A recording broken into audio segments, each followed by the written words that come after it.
Good afternoon, everybody. I guess I'm a rabbi. I should wear a rabbi hat, right? Not a driving cap. There we go. So I want to look at some of these comments that we have here. One is from Volar, who says, "Rabbi, I hope you do not mind me responding to something you said in the video. The person is a Christian, and they said we Christians do not believe that God has any parts. That would be heretical precisely for the reasons you say in the video. It would diminish his excellence. As the council of, I hope I'm saying this down, Chalcedon says, we believe that the one true God is undivided and indivisible. The three hypostases of Father, Word, and Spirit are not parts of God. They are fully and truly divine. God bless." Which we go back to, we look at some of these other comments and we'll go through them. So Nanach Noahite says, "I wonder what compels you to assume Rabbi doesn't know the Christian definition of God. He is the head of chaplains of diverse religions. To answer your question, can God be tempted? As according to Jewish definition, Jesus isn't more God than a rock is. Since Torah teaches that God doesn't have form, conceptual, or material, see, your definition of God is different from the God of the Jewish people. Thus, your God is a different God. If you wish to learn who the Jewish God is, you're welcome to learn the Jewish definition if you wish. Many Orthodox Jewish resources out there today. We expect it will take some time for understanding it, since Jewish cognition is very different. It's like trying to compare oranges with zapote, which you don't know what it is." Okay, so then we're going to go back to Valeria. It's interesting.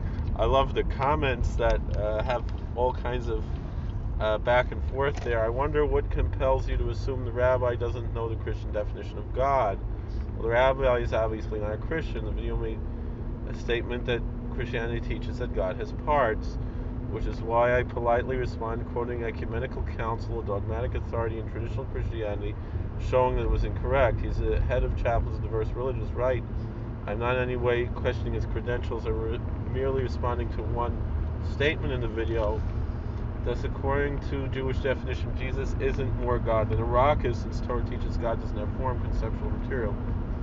So then this author answers back, "We believe that Jesus has two natures, divine and human. Christians believe, traditional Christians I'll say believe, the latter includes a visible human body and a human soul. We do agree with you that the divine essence is formless. Thus your God is a different God. I believe there is only one existing God of all people. Although you're right that there's a difference in contemporary Jewish and Christian theology, for the record, I'm not trying to convert you or the rabbi. I'm trying to explaining the Christian view on these subjects. In that case, I'll hope that the few percentages of Jewish DNA that I have will compensate for my supposed theological obtusity." I mean, I think Valaire is right that Nanach Noahite is being a little rude here. Let's keep reading. Nanach Noahite continues, "As you see, there are three different persons in your faith who are equal, even if Christian doctrine claims as one. This is not possible in Judaism. As for Jesus' divinity, all humans have it. It is called the neshama, the soul. I hope this is not a mystery. You can learn Jewish cognition, which takes a little time. Your genes may help, but not necessarily the main factor, I don't think." And then we go on. Valaire goes back. That depends on the definition of person. Three hypostases are co-substantial, co-eternal, and of the same will. No, sorry, the neshama has a source in God, but that is true, but is an inherent part of human nature. Then we're going to go on precisely why your God is not the same as the Jewish one. The neshama is divine. Remember, it is Judaism, not Christianity. If you wish to know Jewish terminology and definition, you would need to learn Judaism. All of these things are very difficult to define, and I think if I had some reception do we have enough reception here that we can go back and see Tippy Bear's comments on this? Tippy Bear, it's just interesting that we have this here. Tippy Bear says Deuteronomy 6:4 doesn't work against Christians, it actually works for Christianity. The word echad shows plurality, a union, a complex whole of persons. For example, Genesis 2:4, therefore a man shall leave his father and mother and shall cleave unto his wife, and they shall become one, echad, flesh, basar echad, and it's true that it does say echad, they're two persons, echad, flesh. And this is a common Christian polemical, apologetic claim here. But the reason I'm bringing this out is that Volayer is coming from a traditional Christian standpoint, and Tippy Bear it would seem, is coming from more of an evangelical, post-denominational Protestant standpoint. And the difference between these two are noteworthy, and the difference between their responses are noteworthy, and I say this again with all due respect, and I'm a little bit rebuking Nanach Noahide. You could have a little bit more derech eretz, have a little bit more, be a little bit more polite. I think Valera was very polite there. Also, Christians don't put the Father in an out of reach holy place, but the Tanakh does. Exodus 33:20, and he said, "Thou canst not see my face, for no man shall see me and live." Exodus 33:20, Isaiah 57:15, "Thus saith the high and lofty one that inhabiteth in eternity, whose name is holy. I dwell in the high and holy place with him that is also of contrite and humble spirit, to revive the spirit of the humble and retrieve the heart of the contrite ones. God bless." Now wait a second. And then angels and Bayim is saying it's very tough information for Christians to digest, but the first Christians did not believe Jesus was God. Much of this notion was developed with Paul, then with Constantine, and then Christianity was spread across the Roman Empire, and then had power over Europe. To say Christians need the avatar is not quite correct. More like they are told they need the avatar. The fascinating thing is here you have three different, at least two different Christian sources, and one who it would seem is not Christian but trying to explain Christianity a certain way. And we see the difference between them. So Volayer is coming from a traditionalist point of view, either Catholic or Eastern Orthodox, or perhaps could be Episcopal, Anglican, or it could be also maybe even Lutheran, perhaps, or one of the other traditional denominations, as opposed to Tippy Bear, Tippy Bear is more of an evangelical voice, and rejecting, as Jesus often quoted to say that, when he was rebuking the Pharisees for placing more emphasis on the traditions of man over the Word of God, he wasn't really necessarily, from my understanding, from the context of whatever was written there, not that I understand that to be historically accurate. I think, this is, but it's what's come down in the Christian tradition, is that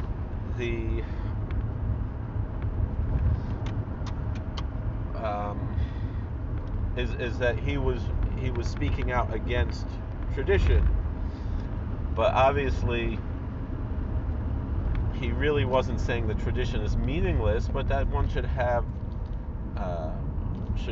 sort of priorities, particularly when ministering to marginalized people which is, of course, a major aspect of the teachings that Jesus teaches, is quoted as teaching in the books that Christians call the New Testament. The ministry to the marginalized would necessitate one to kind of, one Jewish rabbi who was a controversial figure also, he once mentioned something along the lines of someone's arm is cut off and you put a Band-Aid on. And so that was kind of Jesus' answer to the Pharisees. And we've discussed a lot about the discussions of Jesus and the Pharisees in previous videos, and the historical facts that the books that the Christians call the New Testament get wrong historically. But in any event, the point that it would seem that he would be saying here, and many of our rabbis would agree, is that you're going to be talking about Netilas Yadayim, about washing the hands, and we're talking about people who are really far away from that, and that's not really even on their radar. We got to get them to basics, right? And then he said that it's not that which enters the mouth that defiles, but that which comes out of the mouth defiles, which is a Musar idea that, again, you do find contemporary Orthodox Jews echoing that same idea, and it's really an idea that we find in the Talmud. And in a certain sense, I would imagine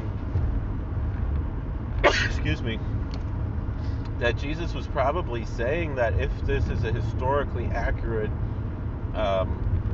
record, which I doubt anything in the books that Christians call the New Testament is historically accurate, but if it indeed is, and I know all the apologetics of why the arguments that people make, was his name Lee, he's actually of Jewish ancestry, the guy who wrote The Case for Christ, I don't remember his name. I know I'm familiar with all that stuff.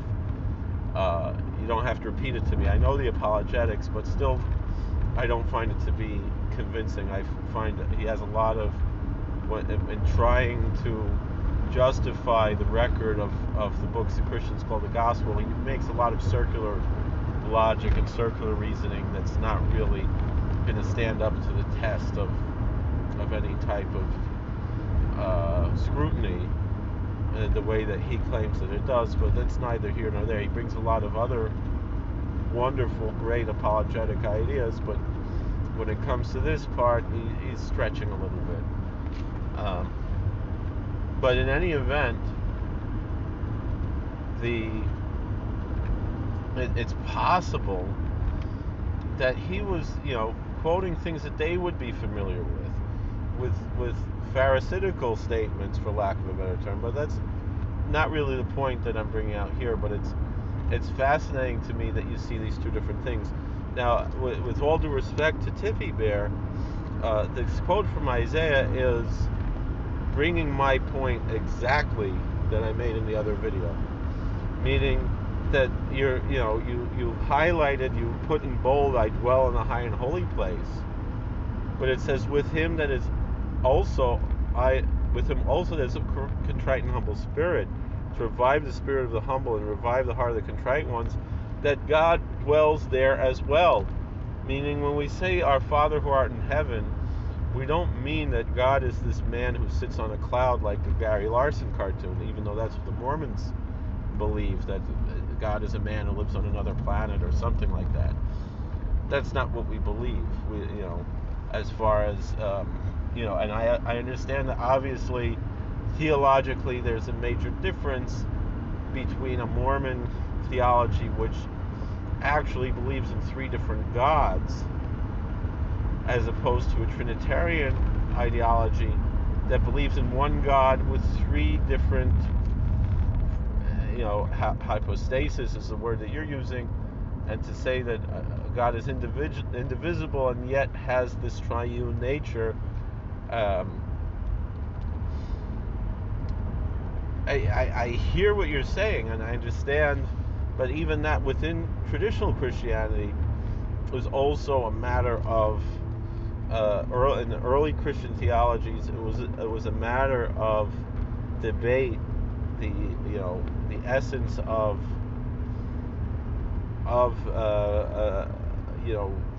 the nature of Jesus as being within the Christian dogma of being fully man and fully God simultaneously is a mystery, and it's a difficult one for Christians to explain for the most part, and to defend as well.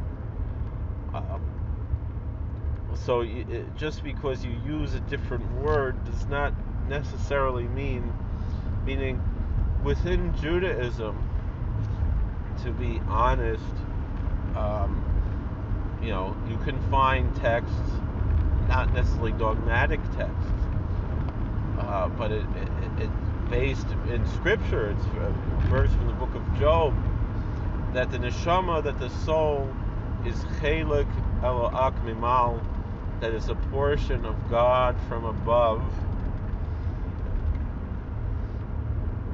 And so that would seem to be heretical, because it goes against this idea that we brought from Maimonides, Maimonides brought from Aristotle, really, that God cannot have any parts, and that if God has parts, then it's a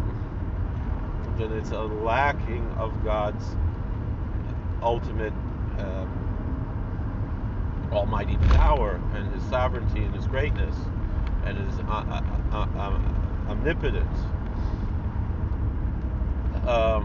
And so one of my teachers explained that this term chelik eloak mimal, that a portion of God from above, and the way that the Tanya expresses is chelik eloka mimal mamish, that it's a portion from God above literally, is the soul. The way that I was taught from one of my teachers, who was an expert in Hasidic theology, was that it doesn't mean a piece of God. That's heretical, but rather that the soul is attached to God in such an intimate way that cannot be cut off and cut away from what the soul is, from what God is, meaning that there's a certain point in the soul that is always connected to God.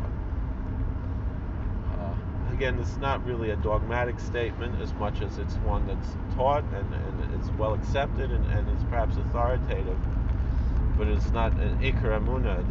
The existence of the soul at all is not even an ikar emunah. It's not a dogmatic issue, and what a soul is and how to define a soul is quite a difficult thing to really be into. Meaning, is the soul, again, even within Christianity, you have debates whether or not the soul is conditionally eternal or unconditionally eternal.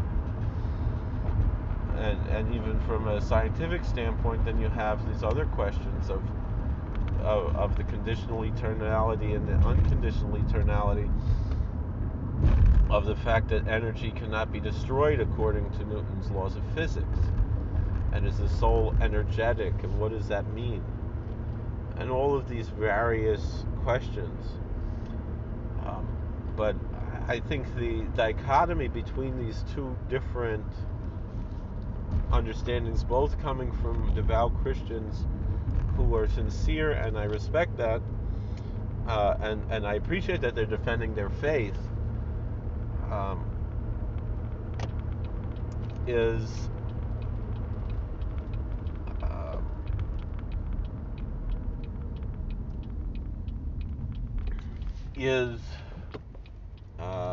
one that is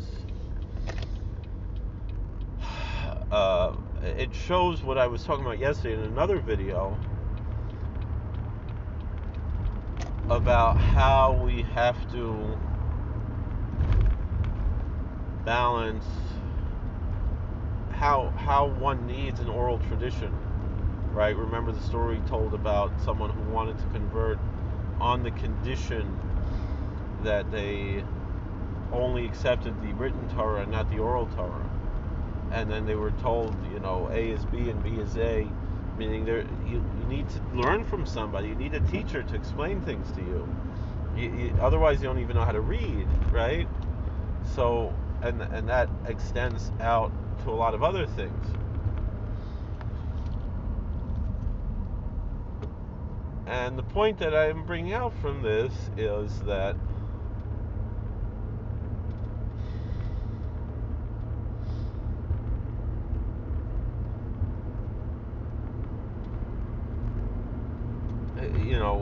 the traditionalist is going to have a lot more legs to stand on than someone who is convinced that they're sola scriptura, when they're really fooling themselves to believe that they really are able to understand the Bible without any commentary or traditions.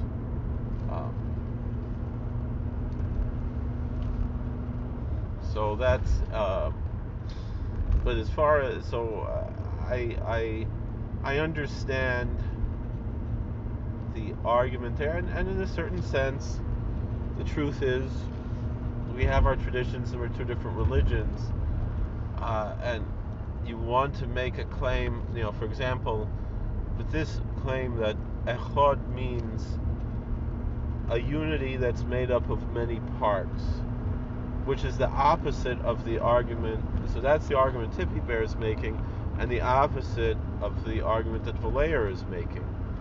So, meaning that the traditional Christian theology is not saying that echad means a one of many parts, because according to the traditional Christian dogma, Trinity, the triune nature, means it's essentially a unity with the three hypostasis. So it's within the Christian theology. And if you want to look at that, this term echad, Hashem Elokeinu, Hashem echad, the Lord is our God, the Lord is one.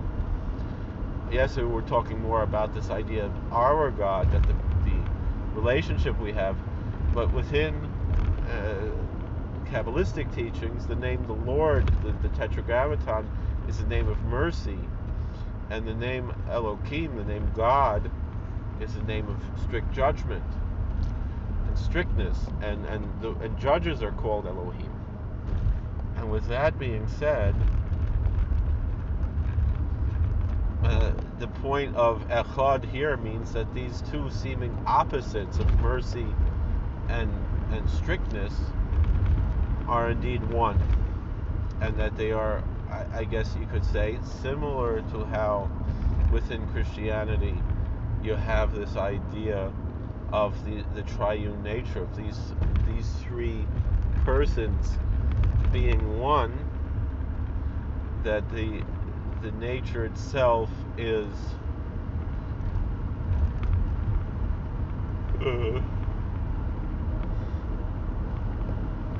this idea of this balance of mercy and strictness being one and in the essence of God. Now, this idea, you have a lot of classical traditional Christians and even some evangelicals who will point out that when sometimes in what Christians call the Old Testament, you have something that's called the angel of the Lord, and that according to many Christians is a Christophany, meaning that, I think that's the word, I might be wrong, meaning that it's the person of the Son presenting himself before the incarnation of Christ within the Christian theology, that in a sense Jesus appeared as this angel of the Lord, speaking with the authority of God. Within Judaism, there are ideas that are similar to this, but not essential in the way that the Christians would say it. Meaning, you want to have, even though it's not necessary, like we were discussing within Judaism, to have this intermediary for emotional reasons, human beings may resort to that, and it might not necessarily be idolatrous, but it's on the condition that we understand, meaning that it's not an object of worship, meaning a very basic dogma of Judaism, which again is controversial because it's not really dogmatic faith, but essentially is that the only one that's worthy of prayer and worship is God, is the Creator. And all of these angels, let's say angel Metatron, who is sometimes called the small tetragrammaton, the small God, but the fact of the matter is, people are given names that have God's name. The name Elijah, Eliyahu, means the Lord is my God. Oh my goodness, all these people trying to get gas. I'm going to have to go somewhere else to get gas. That just means I have some more time to talk right now, doesn't it?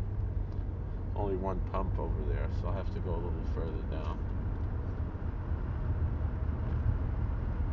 Meaning, just having God's name doesn't make you God.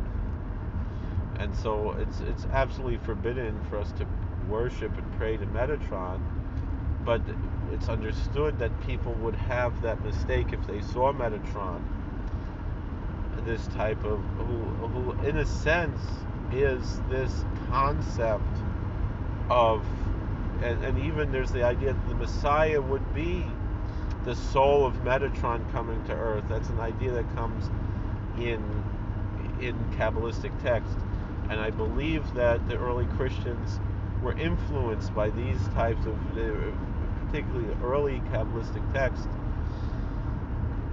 But the mistake is, like we said, the same mistake that Acher made, that Elisha ben Aviyah made, if you're familiar with the stories of the Talmud, is that the Metatron is not, the Malach Matat is not God, and it's not eternal. It is something that God created, and it's very high and lofty, but it's not God.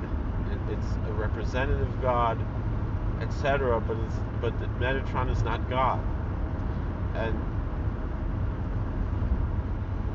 this idea of Jesus being God would be extremely foreign to anything Jewish.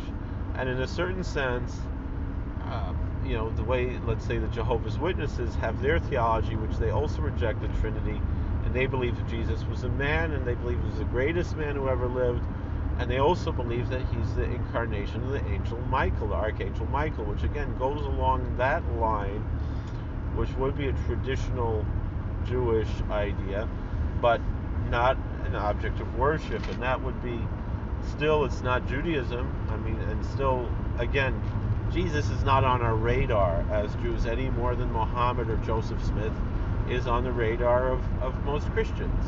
But we live in the reality that there are people who believe in Jesus, and then there are people who believe in Jesus who also believe in Muhammad or as a prophet, or Joseph Smith as a prophet. I don't know, maybe the Baha'i would say, well, the Baha'i certainly believe Muhammad is a prophet. I wonder if the Baha'i think Joseph Smith was a prophet. But but none of the Mormons think that Muhammad was a prophet.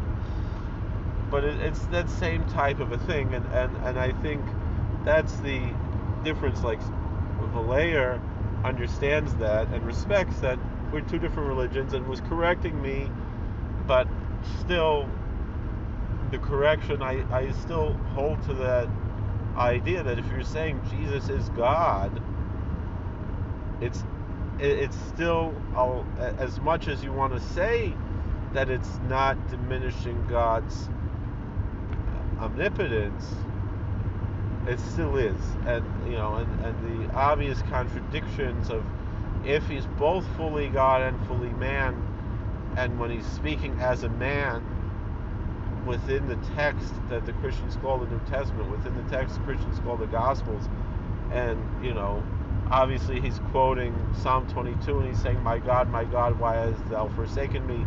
he prays. He goes to pray in the Garden of Gethsemane, and all these things that would seem to contradict him being God. So then the answer was, well, that's Jesus the man praying. And often the other answer is, well, he's quoting Psalm 22, and really the whole psalm should be there, and not just the wording, bringing up those words. And it's considered to be, by Christians, to be a very Christological psalm. We consider it to be a very Esterological psalm. That's the psalm that Esther said when she was praying.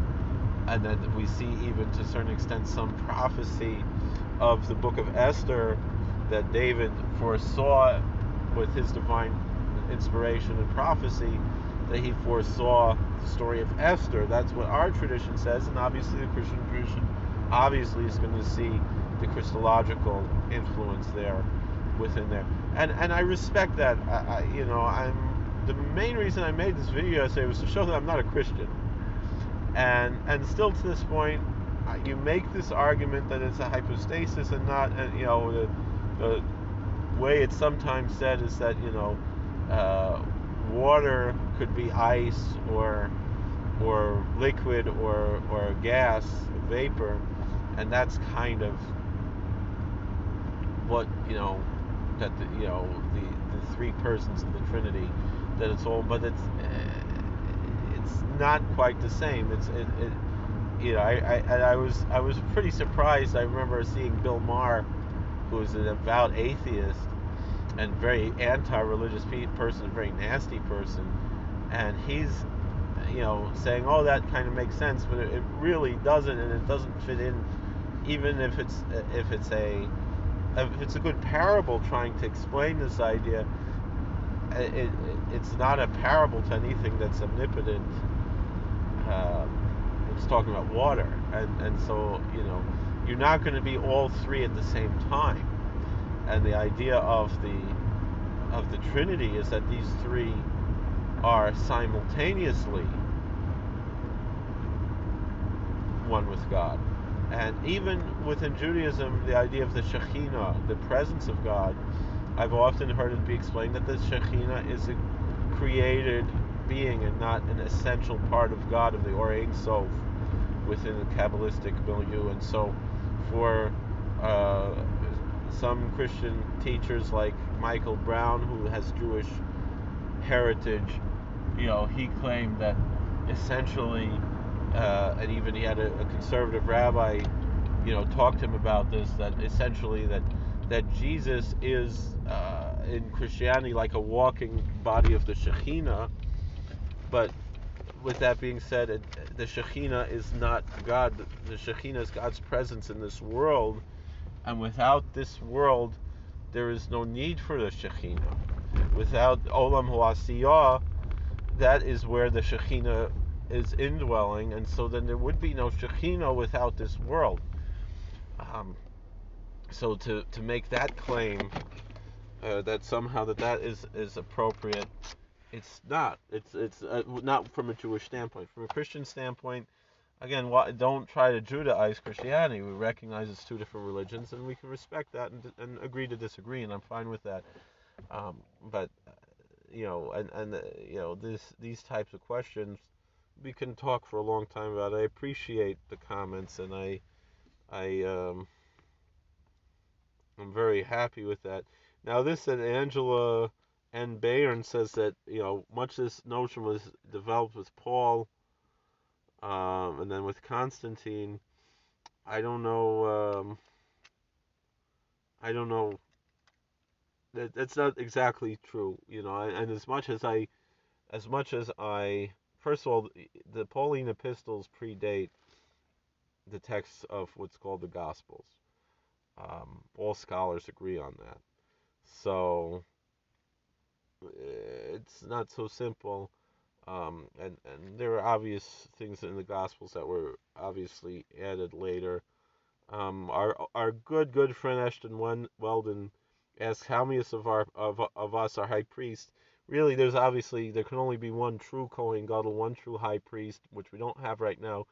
But that essential relationship with God is that we're all the same, and so to say So no, we're halachically none of us are high priests, but spiritually and ideologically, you have that we have not the halachic kedusha of the Kohen Gadol, but we have the spirituality that we can, kind of like Shalomansky said, even though he didn't really get it all right, even accurately, but when he was trying to like say something that a Hasidic Rebbe would say in his play The Divuk, that every person could be the Kohen Gadol. Um, that idea, it is sort of a Hasidic idea, even if it's not authentic in its source. I think I want to go to the mikveh, and this video is 35 minutes long already. So, um, and I don't know what else we can really. Peter Daly asked, "Does your wife think you're normal?" and spelt "your" um, as the possessive and not as the contraction. Um, so I sent this to my wife, and she says she knows I'm not normal, and she's happy about that. So thank you for watching. God bless. Please like, share, and subscribe, comment, and we'll see you later. How do I turn this off? This one?